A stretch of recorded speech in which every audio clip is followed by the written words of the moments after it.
ఆంధ్రప్రదేశ్లో అభివృద్ధి జరగలేదంటే చేత్తో కొట్టరు, దేంతో కొడతారో నువ్వే అర్థం చేసుకో.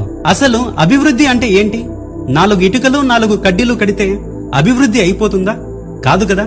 సింపుల్ గా చెప్పాలంటే ఇప్పటి వరకు బాడిగిళ్లలో అద్దెకు ఉండేవాళ్ళు సొంతిల్లు కట్టుకోవడం, కాళ్లకు చెప్పులు కూడా లేకుండా తిరిగేవాడు కార్లలో తిరగడం, ఏదైనా కొనాలంటే 1కి 10 సార్లు ఆలోచించేవాడు వెంటనే దానిని కొనగలిగే శక్తి ఉండడం. ఒక్క మాటలో చెప్పాలంటే నిన్న కంటే ఈ రోజు బాగుండడం, ఈ రోజు కంటే రేపు ఇంకా బాగుంటాననే నమ్మకం ఉండడం. అసలు ఆంధ్రప్రదేశ్ లో అభివృద్ధే జరగలేదు అనేవాడు హాఫ్ నాలెడ్జి గాడు. పూర్తిగా తెలిసినోడితో మాట్లాడొచ్చు, అసలు తెలియనోడితో కూడా మాట్లాడొచ్చు, కానీ తెలిసి తెలియనోడితో అస్సలు మాట్లాడకూడదు. ఎందుకంటే వాడు హాఫ్ నాలెడ్జి గాడు కాబట్టి. మనిషి పుట్టింది మొదలుకొని చచ్చేంత వరకు కావాల్సింది డబ్బు. డబ్బుతోనే ప్రపంచం నడుస్తుంది, డబ్బు కోసమే నడుస్తుంది. మీ ఇంటికొస్తే ఏమిస్తారు, మా ఇంటికొస్తే ఏం తెస్తారు అంటుంది లోకం. రాష్ట్రం దేశం కూడా ఒక కుటుంబంలానే ఉంటుంది.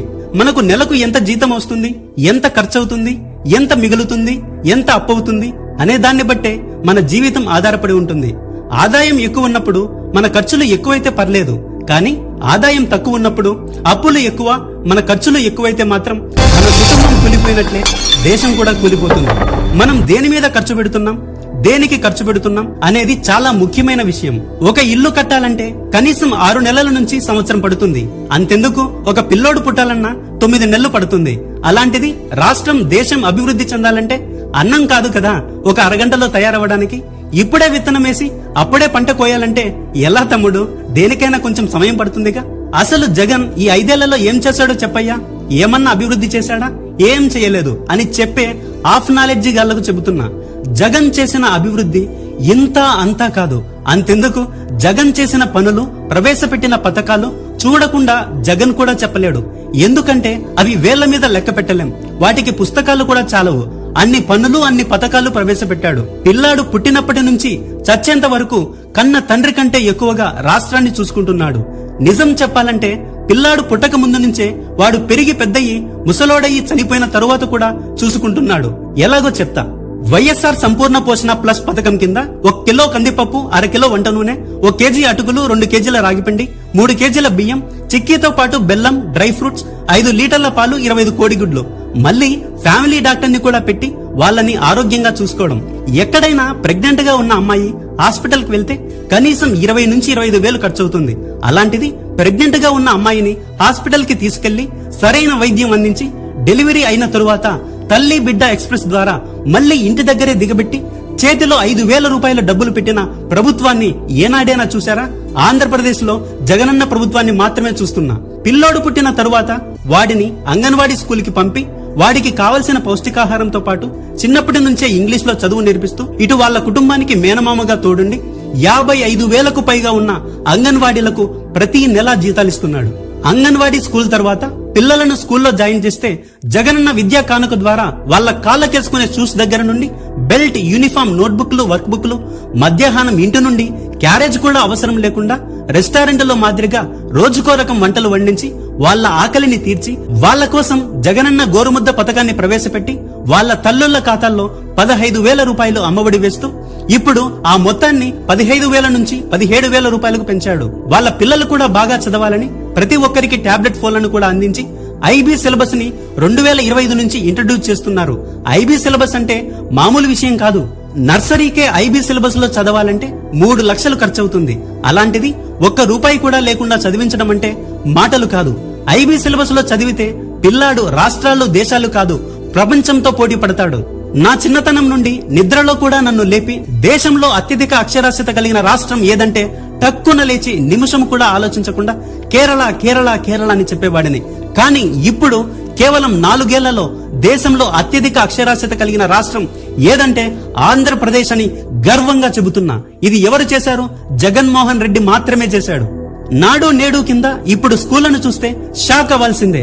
కార్పొరేట్ స్కూళ్లు కూడా గవర్నమెంట్ స్కూళ్ల ముందు దేనికి పనికిరాకుండా పోయాయి. అంత బాగున్నాయి. మరి ఆడపిల్లలు పీరియడ్స్ టైంలో ఇబ్బంది పడకూడదని వాళ్ళకి స్వేచ్ఛ అనే పథకం పెట్టి విస్పర్, స్టే ఫ్రీ లాంటి నాప్కిన్స్ ను నెలకి 10 చొప్పున ఏడాదికి 120 అందిస్తున్నాడు. ఇప్పటి వరకు ఏ గవర్నమెంట్ అయినా ఇలాంటి పని చేసిందా? లేదే. ఇంటర్ తర్వాత ఇంజనీరింగ్, డిగ్రీ, మెడిసిన్ చదివే పిల్లలకు ఫీజు రీయింబర్స్మెంట్ తో పాటు జగనన్న వసతి దీవెన కింద 20,000 రూపాయలు ఇస్తున్నాడు. నేను చదువుకునే రోజుల్లో స్కాలర్షిప్ 4,000 ఇచ్చేవారు. అప్పుడు 5గురికి ఇచ్చే అమౌంట్ ఇప్పుడు ఒక్కడికే 20,000 ఇస్తున్నాడంటే మాటలా? మామూలు విషయం కాదు కదా.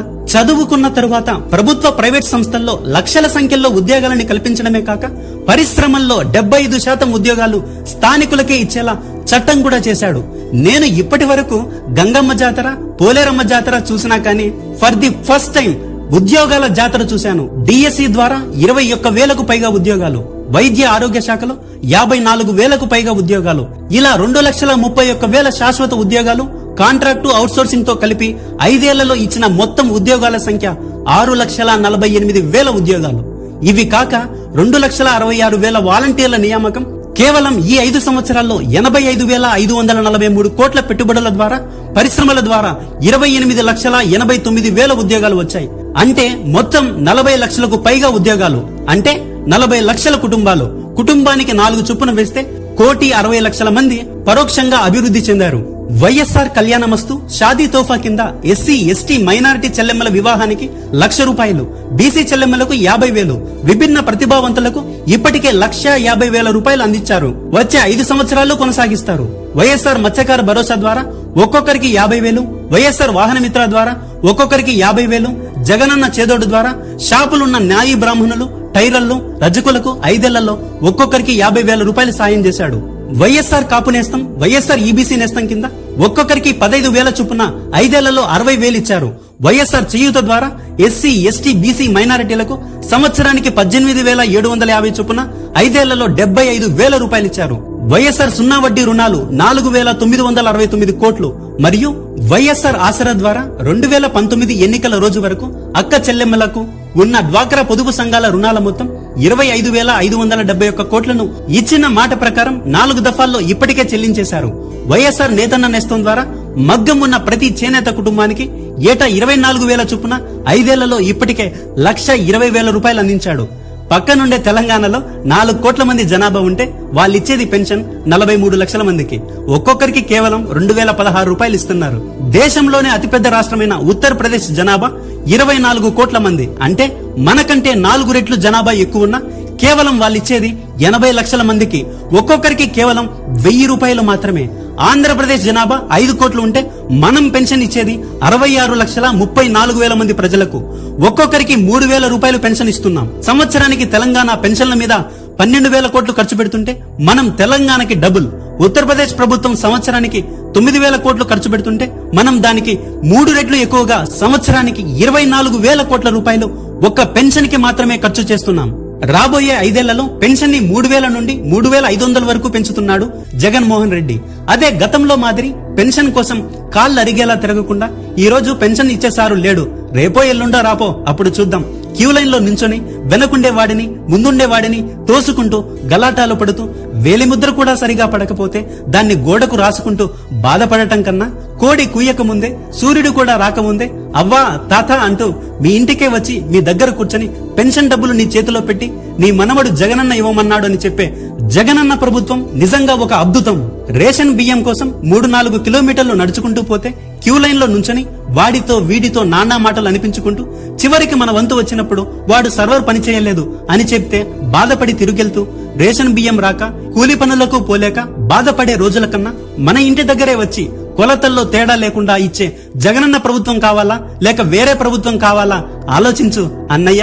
రైతన్నకు అండగా ఉండాలని వైఎస్ఆర్ రైతు భరోసా కేంద్రాలు ఏర్పాటు చేసి నాణ్యమైన విత్తనాలు, ఎరువులు, పురుగు మందులు ఇచ్చి ఉచితంగా బోర్లు వేసి సాగునీటి ప్రాజెక్టుల ద్వారా నీరందించి పంటకు మద్దతు ధర కూడా కల్పించి ప్రతి ఏటా 13,500 రూపాయలు రైతు భరోసా ఇచ్చి పంటకు నష్టం కలిగితే బీమా ప్రీమియం ని సైతం ప్రభుత్వమే భరించి ఏ సీజన్ లో జరిగే నష్టానికి ఆ సీజన్ లోనే నష్టపరిహారాన్ని అందించి వైఎస్ఆర్ బీమా ద్వారా ఆత్మహత్య చేసుకున్న రైతు కుటుంబానికి 7 లక్షల రూపాయలు ఇస్తున్నారు. వ్యవసాయం అంటే దండగ కాదు పండగ అని చెప్పాలని, రైతన్న కళ్ళల్లో ఆనందాన్ని చూడాలని, రైతుల కోసం ఇంత మేలు చేస్తుంది జగనన్న ప్రభుత్వం. ప్రమాదవశాత్తు ఏమైనా జరిగినా డబ్బుల గురించి బాధపడకుండా ఉండాలని 108, 104 వెహికల్స్ ని ప్రారంభించి ప్రతి కుటుంబానికి వైఎస్ఆర్ ఆరోగ్యశ్రీ ద్వారా 25 లక్షల వరకు అయ్యే ఖర్చును ప్రభుత్వమే భరించే విధంగా చర్యలు తీసుకున్నాడు జగన్. ఇప్పుడు ఉండే మెడికల్ కాలేజీలే కాకుండా మళ్లీ కొత్తగా 17 మెడికల్ కాలేజీలను శరవేగంగా కట్టిస్తున్నాడు.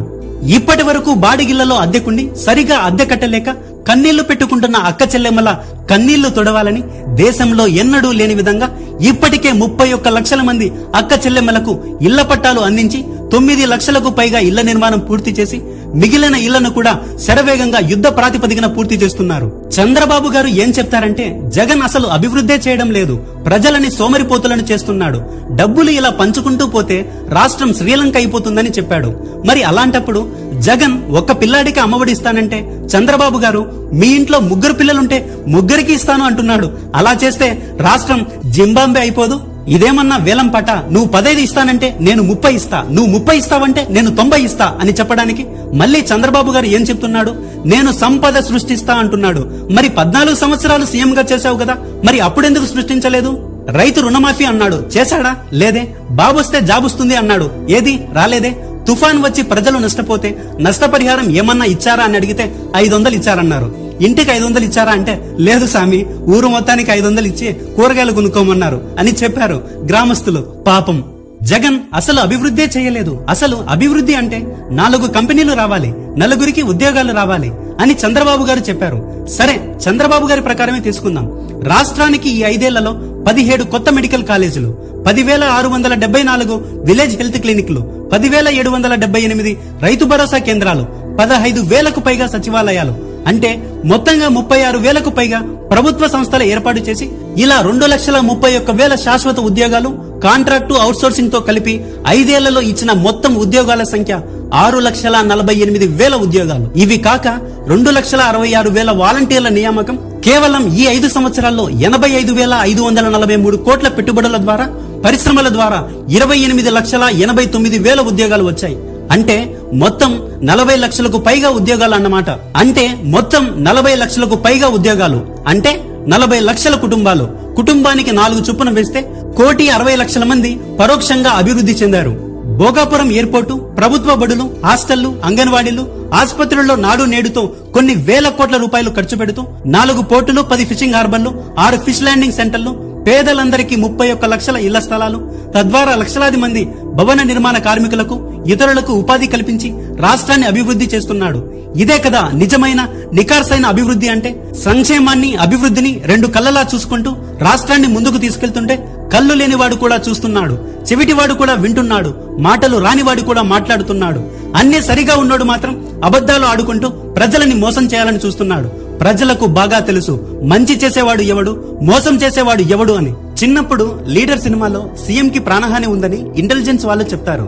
మీరు జాగ్రత్తగా ఉండాలని, మిమ్మల్ని మీ కుటుంబ సభ్యులే చంపాలని చూస్తున్నారని చెప్తే దానికి హీరో నేను ఆ 1,00,000 కోట్లు కలెక్ట్ చేసి ప్రజలకు ఖర్చు పెడితే చాలు, తర్వాత నేను చచ్చినా పర్లేదు అంటే సినిమా హాల్లో విజిల్స్, అరుపులు, కేకలు వేశారు. ఇలాంటి వాడు సినిమాలోనే ఉంటాడనుకున్నా, కానీ ఇప్పుడు మన కళ్ళ ముందే కనబడుతున్నా మనకు తన విలువ తెలియడం లేదు. సినిమాలో ఒకడు 1,00,000 కోట్లు ఖర్చు పెడితేనే హీరో అయితే రియల్ లైఫ్ లో 3,56,810 కోట్ల రూపాయలను ఖర్చు పెట్టిన వాడిని ఏమనాలి? లీడర్ అనాలి, the greatest leader of all the time. అందులోనూ 2,70,000 కోట్లను డైరెక్ట్ గా 1 రూపాయి కూడా అవినీతి లేకుండా బ్యాంకు ఖాతాల్లో వేసినోడు జగన్. అంతెందుకయ్యా, పొద్దున్నే లేచి నుంచి రాత్రి పడుకునే వరకు జగన్ అభివృద్ధే చేయలేదు అని చెప్పే చంద్రబాబు గారి ఆస్తులు కూడా ఈ 5 ఏళ్లలో 40% పెరిగాయి. అది జగన్ హయాంలో. సామాన్యుడి నుంచి చంద్రబాబు వరకు ప్రతి ఒక్కడూ అభివృద్ధి చెందాడు జగన్ ప్రభుత్వంలో. ఇది ఎవ్వడూ కాదనలేని సత్యం. నేను చెప్పింది జగన్ చేసిన దాంట్లో కేవలం 10% మాత్రమే. మిగిలిన 90% చెప్తే నీ గుండె ఆగి చస్తావు నా కొడక. జగన్ ఇంత అభివృద్ధి చేస్తే నాకేం కనబడలేదు అంటే నీకు కళ్ళు ఉండాయా లేక మింగాయా? జగన్ ఇంత అభివృద్ధి చేసినా మళ్ళీ ఏం చేశాడంట వెంట్రా చెత్త నా కొడక.